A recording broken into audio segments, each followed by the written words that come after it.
اساتذہ کرام، honourable ministers, special advisers اور اس قوم کے انتہائی ہونہار اور انتہائی ذہین قوم کے بیٹے اور بیٹیاں، مہمانان گرامی، خواتین و حضرات، السلام علیکم۔ آج میرے لیے یہ بہت خوشی کا دن ہے کہ یہاں پہ ان نوجوان بچوں اور بچیوں سے ملاقات کا موقع ملا جنہوں نے اپنی تعلیم کے دورانیے میں بڑی محنت سے مختلف فیلڈز میں انوویٹو سکلز دکھائیں، چاہے وہ بایو ڈیزل ہے،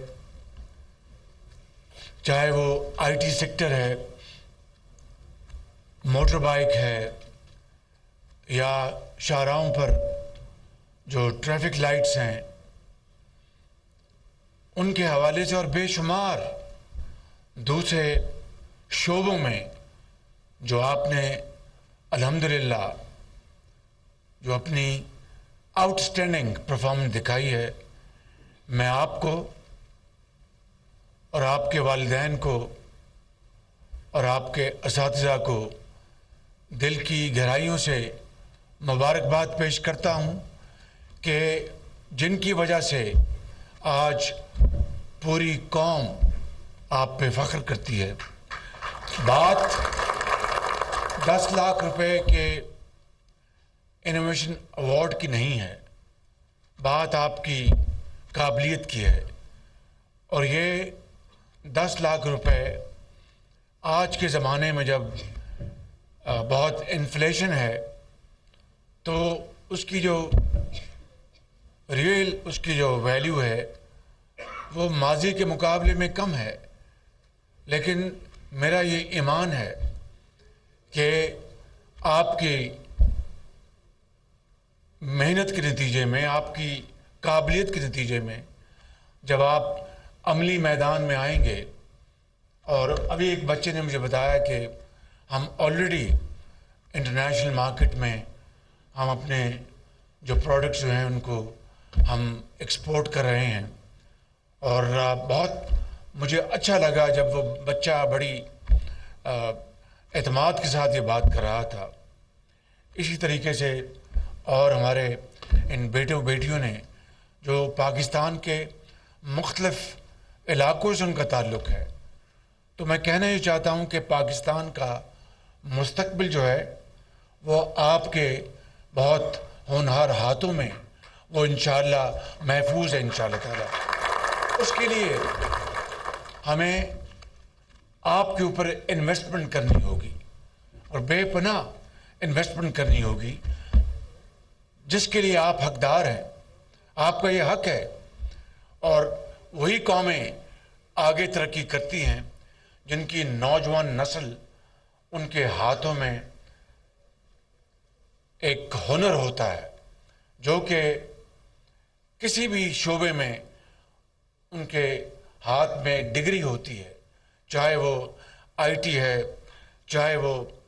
انفارمیشن ٹیکنالوجی ہے، ایگریکلچر ہے، آٹو موبائل انڈسٹری ہے، ٹیکسٹائل ہے۔ میں ماضی میں بہت تفصیل میں جائے بغیر یہ کہنا چاہتا ہوں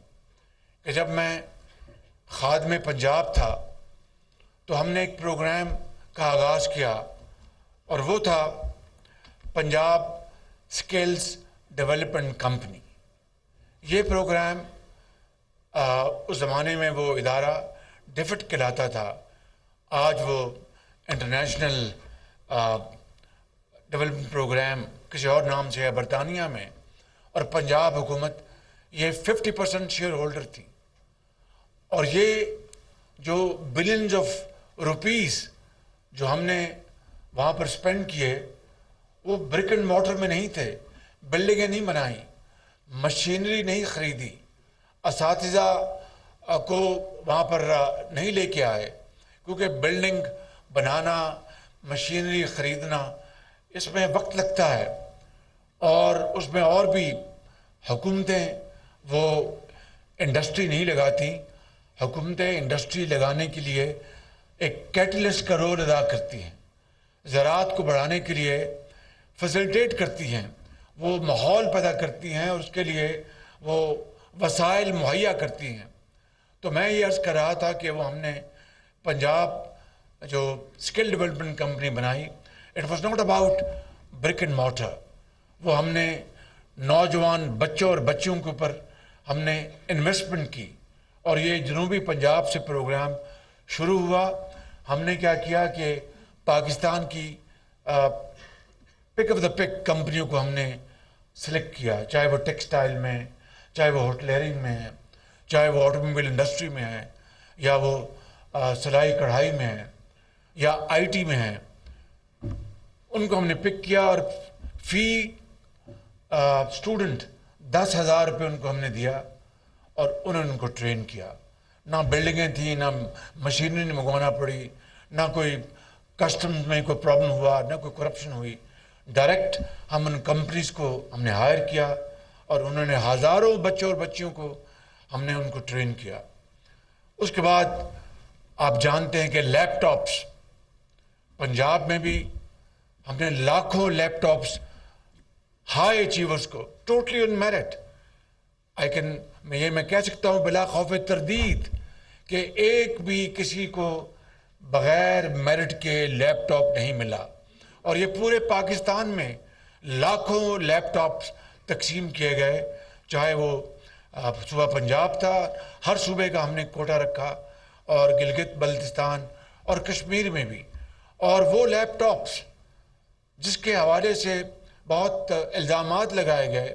اور الزامات کی تیر برسائے گئے، مجھے اس کی پرواہ نہیں تھی، اس لیے کہ میں بچوں کے ہاتھوں میں لیپ ٹاپ تھما رہا تھا، کلاشنکوف نہیں دے رہا تھا. اور اس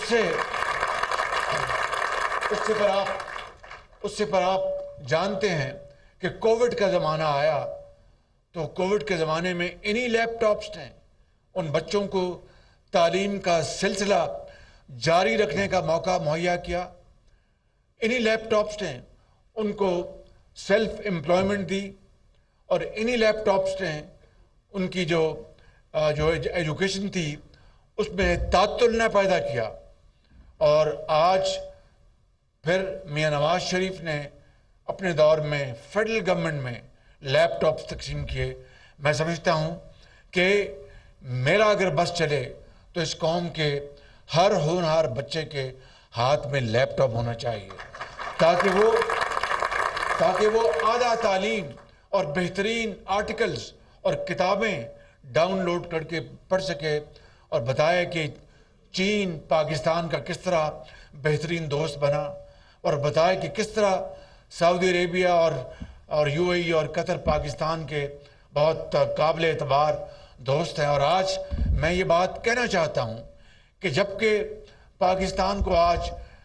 شدید مالی چیلنجز کا مقابلہ ہے کہ ہمیں اس کو فیس کر رہے ہیں، اور انشاءاللہ ہم ضرور اس میں سے نکلیں گے. میرا ایمان ہے قوموں کی زندگیوں میں ایسے موقع آتے ہیں جب مشکلات آتی ہیں، لیکن پوری قوم اگر یکسوئی کے ساتھ فیصلہ کر لے کہ ہم نے اس مشکل سے نکلنا ہے، ارادہ باندھ لے، مصمم ارادہ، تو پھر کوئی پہاڑ، کوئی سمندر،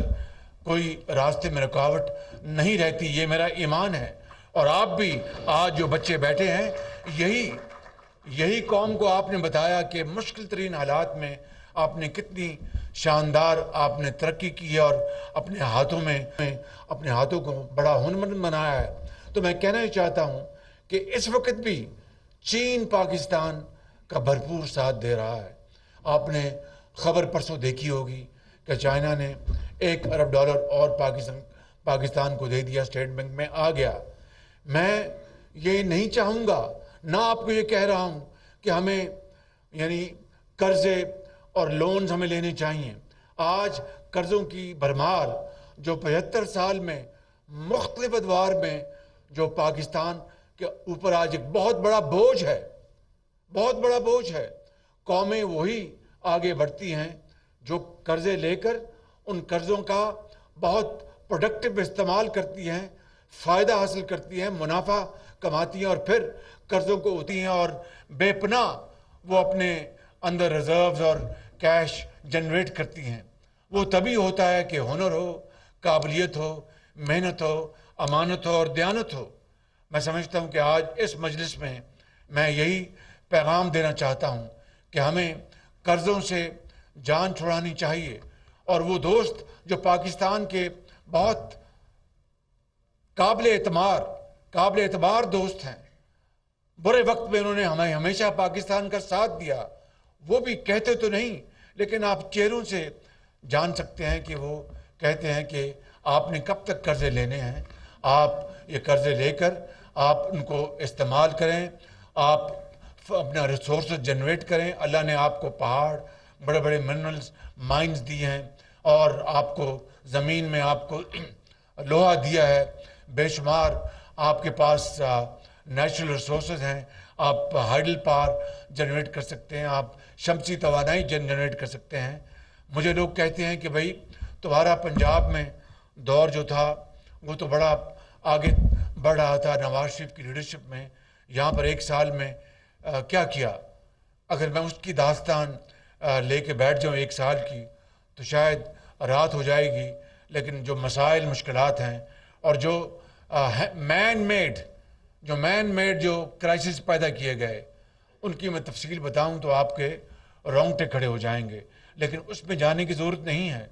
کہنے کا مقصد یہ ہے کہ قوموں کی زندگی میں اس طرح کے چیلنجز آتے ہیں۔ آئیے آج کی اس محفل میں ان نوجوان بچوں کو، ان کی عظمت کو، ان کی محنت کو گواہ بنا کر ہم یہ وعدہ کریں کہ ہم پاکستان کو ان کے ساتھ مل کر ضرور پاکستان کی تقدیر بدلیں گے، اور پاکستان کبھی آئندہ انشاءاللہ وقت آئے گا کہ اس کا ہاتھ اس طرح نہیں ہوگا، اس طرح ہوگا، لیکن یہ زبانی کلامی نہیں ہوگا،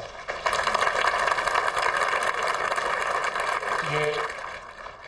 تقریروں سے نہیں ہوگا، مرثیے پڑھنے سے، اشعار پڑھنے سے نہیں ہوگا۔ اشعار کا مجھے بہت شوق ہے، اس سے بڑی جدت پیدا ہوتی ہے، لیکن ان کو پھر عملی جامہ پہنانا ہوگا، اور باتوں سے نہیں، عمل سے۔ نہ یہ نوری ہے نہ ناری ہے، صرف اور صرف محنت۔ وہ ممالک جو کہ ایتھسٹ ہیں، جہاں پر وہ سیکولر سوسائٹیز ہیں، جو وہاں پر ان کا مذہب، ان کا وہاں پر بہت کم اس کا ذکر ہوتا ہے، وہ اپنی محنت سے بہت آگے چلے گئے۔ پاکستان کو اللہ تعالیٰ نے قائد اعظم کی عظیم لیڈرشپ میں اور لاکھوں آپ کے بزرگوں اور آپ کے بڑوں کی قربانیوں سے پاکستان مارز وجود میں آیا۔ 1970 میں، بلکہ 16 دسمبر 1971 کو قائد کا پاکستان 2 لخت ہو گیا، اور آج اس تاریخ کے سب سے بڑے حادثے سے ابھی تک ہم نے سبق حاصل نہیں کیا، لیکن اٹس نیور ٹو لیٹ، میرا اس پہ ایمان ہے۔ آج بھی اگر ہم جاگ جائیں، اکٹھے ہو جائیں، ایک دوسرے کی ٹانگیں نہ کھینچیں اور الزامات کے تیر نہ برسائیں، اور ایک ایجنڈے کے اوپر، اکنامک ایجنڈا، اس کے اوپر اکٹھے ہو جائیں، کوئی حکومت آئے یا جائے، یہ اکنامک ایجنڈا جو ہے یہ ہمیشہ قائم رہے گا۔ جس طرح کہ دنیا کے بعض ممالک میں ہے، وہاں پر انتخابات ہوتے ہیں، نئی حکومت آتی ہے، لیکن ان کا ایک جو نیشنل ایجنڈا جو ہوتا ہے وہ تبدیل نہیں ہوتا۔ ہمیں 3-4 ہمیں آئٹمز کے اوپر، پوائنٹس کے اوپر پوری قوم کو اتفاق کرنا ہوگا، اور اس کے اوپر یکسو ہونا ہوگا، اور فیصلہ کرنا ہوگا کہ کچھ ہو جائے۔ یہ ایجنڈا جس میں آپ کی خارجہ پالیسی ہے، جس میں آپ کی اقتصادی پالیسی ہے۔ اب بتائیے کہ ماضی قریب میں کسی یہاں پر I'm not here going to any kind of political scoring, point scoring، لیکن کہنا چاہتا ہوں، بالکل دل دکھتا ہے کہ چین کے بارے میں بعض لوگوں نے اس طرح کے جملے کہے کسے اور بعض بے جا باتیں کی جس سے چین کا دل دکھا، ناراض ہوا۔ آج مجھے 1 سال اور وزیر خارجہ بلاول بھٹو ہم سب کو 1 سال ہو گئے ان کو یہ یقین دلاتے ہوئے کہ it was a temporary phase, یہ نہ پہلے کبھی ہوا نہ انشاءاللہ آئندہ کبھی ہوگا۔ آپ دیکھیے کہ کتنا سخت آپ کو آج چیلنج اس سے واسطہ ہے، لیکن چین سمجھ گیا کہ پاکستان مشکل میں ہے، مجھے پاکستان کا ہاتھ تھام رہا ہوگا۔ اللہ تعالیٰ کے یہ بے پایاں فضل و کرم ہے کہ ایسے دوستوں سے اللہ تعالیٰ نے بلوا دیا، جس پہ سعودی عربیہ وہ بھی پاکستان کی مدد کر رہا ہے، یو اے ای پاکستان کی مدد کر رہا ہے، قطر کر رہا ہے، لیکن ہم اپنے جو دوست ہیں، اپنے جو مربی ہیں، ان کے بارے میں ہم دشنام ترازی کریں اور ان کے خلاف ہم جملے کسیں اور الزامات لگائیں، تو یہ اس سے بڑی مسلم کشی کیا ہوگی؟ چین کیا کہے گا کہ میں تو پاکستان کو بغیر کسی شرط کے میں پاکستان کی مدد کرتا رہا، چاہے وہ سی پیک ہے جس میں $30 ارب لگ گئے۔ آج اگر بجلی کے اندھیرے نہیں ہیں تو اس میں سی پیک کا بہت بڑی کنٹریبیوشن ہے۔ تو آپ دوستوں کو، اپنے مربیوں کو جنہوں نے برے وقت میں آپ کا ساتھ دیا، ان کو نہ صرف بھلا دیں بلکہ ان کے خلاف کسی اور کو، میں نام نہیں لیتا، ان کو وقتی طور پر خوش کرنے کے لیے اپنے دوست کو بھلا دیں، تو یہ تو اللہ تعالیٰ کو یہ بات پسند نہیں ہے۔ میں یہ کہنا چاہتا ہوں کہ آئیں مل کر ہم پاکستان کو بنانے کے لیے ایک عزم کریں کہ ہم مل کر پاکستان کا جو کھویا ہوا مقام ہے اس کو ہم دلوائیں گے، مل کر پاکستان کو عظیم بنائیں گے۔ بخدا میں اس خدائے بزرگ و برتر جس کے قبضے میں ہماری جان ہے، میں آپ کو قسم کھا کے کہتا ہوں کہ اگر ہم سب مل کر یہ فیصلہ کر لیں تو پاکستان بہت جلد نہ صرف عالم اسلام میں بلکہ دنیا میں پاکستان کا مقام بلند ہوگا، آپ کی عزت ہوگی، سبز پاسپورٹ کی عزت ہوگی، سبز ہلالی پرچم کی عزت ہوگی، اور ہمیں باہر اس طرح نہیں جانا جائے گا کہ یہ آگے ہیں مانگنے کے لیے۔ اللہ تعالیٰ کرے کہ ان نوجوان بچوں کی طفیل، ان کی محنت کی طفیل وہ دن قریب آئے، اور اگر ہم مجھ جیسا آدمی اگر اپنی زندگی میں پاکستان کو ہم نے اس سمت میں ہم نے ڈال دیا تو میں کم از کم اپنی قبر میں بہت سکون سے ہوں گا۔ پاکستان قائد اعظم۔ بہت شکریہ آپ کا۔